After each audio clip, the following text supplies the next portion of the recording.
Marie-Madeleine Mialo-Müller, bonjour et bienvenue sur le plateau de la Mediabox à Aarhus, Danemark. Bonjour. Vous présidez la commission de la gouvernance du Congrès. Vous êtes également vice-présidente du Conseil régional du Centre en France. La France qui vient d'être victime d'un attentat absolument inouï et pour lequel d'ailleurs qui est en résonance avec l'événement d'aujourd'hui, puisque la conférence qui se tient à Aarhus a pour thème la prévention de la radicalisation qui mène à l'extrémisme violent.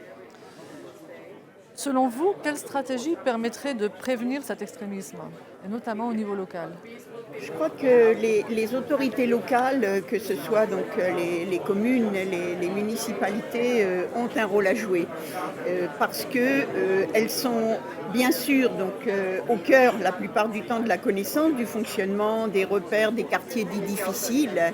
Elles ont les éléments, elles ont une partie des éléments d'information et pour moi donc elles sont un des éléments de la solution. Et il faut surtout pas penser que les solutions sont nationales et exclusivement nationale. Je crois qu'il y a un lien à construire de manière très formelle et très institutionnelle avec les collectivités locales parce qu'elles savent un certain nombre de choses et qu'elles sont capables donc de recevoir des compléments qui vont étoffer leurs compétences du problème.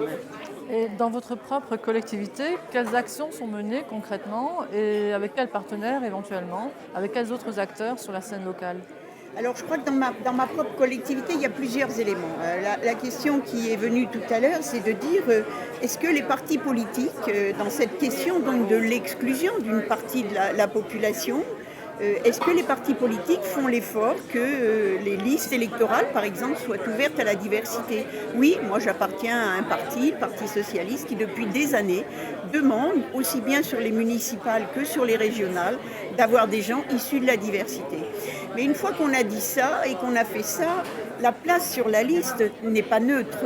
C'est-à-dire on peut très bien être sur des listes, mais toujours dans les dernières places qui ne sont pas élues, où on n'aura pas forcément des postes de responsabilité. Donc il y a une deuxième étape à franchir qui est aussi importante que la présence sur les listes, c'est ensuite que des gens issus de la diversité aient accès aux mêmes responsabilités que les autres et ne soient pas donc systématiquement donc écartés de ces responsabilités. Donc je pense que le cheminement d'ailleurs qu'il y a eu en France pour les femmes et qu'il y a eu dans d'autres pays européens avec des politiques de parité illustre qu'on peut avancer sur ces questions-là. Donc bien sûr la question toujours de parité ou de quota se discute, mais je crois que c'est le résultat à un moment qui compte. Autrement dit, la prévention passe par une meilleure intégration. La prévention passe par une meilleure intégration. Je crois aussi, moi, que beaucoup de mairies ont mis en place des lieux d'écoute sur d'autres sujets, sur les questions de l'alcoolisme, sur les questions de l'alcool, sur des questions de toxicomanie, sur des questions de violence faites aux femmes, etc., etc. Je pense que la question de lieux d'accueil sur ces questions du radicalisme me paraît un élément que les collectivités locales pourraient prendre en compte.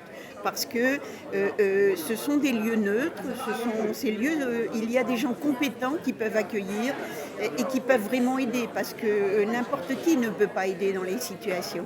Mais la présence de lieux d'écoute, y compris dans des établissements scolaires, je pense, sont un facteur important pour écouter et pour, j'allais dire presque dès le début, essayer de comprendre ce qui se passe dans la tête de ces jeunes et essayer qu'ils ne dérivent pas à certains moments. Et en tant que présidente de la commission de la gouvernance du Congrès, comment voyez-vous le rôle de cette assemblée qui regroupe des élus de presque 200 000 collectivités en Europe? Nous avons toujours, nous, un rôle à jouer. On le dit là, par exemple, on a étudié récemment et bien approfondi la question du statut de l'élu local, par exemple. C'est vrai qu'il faut définir un statut de l'élu local si on veut qu'on ait des gens issus de tous les milieux socio-économiques. Il faut donc clarifier que lorsqu'on exerce une des responsabilités, on va recevoir une indemnité, on va avoir un système de protection, on aura des moyens pour exercer son mandat. Parce que tout ça, ce sont des conditions d'exercice de la démocratie. Et finalement, si la démocratie fonctionne mieux, je pense que les extrémismes reculeront.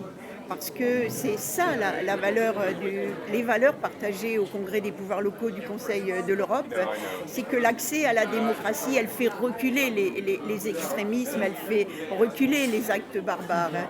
Et donc c'est cet engagement que la Commission de la gouvernance reprend complètement à son compte. Merci. Merci à vous.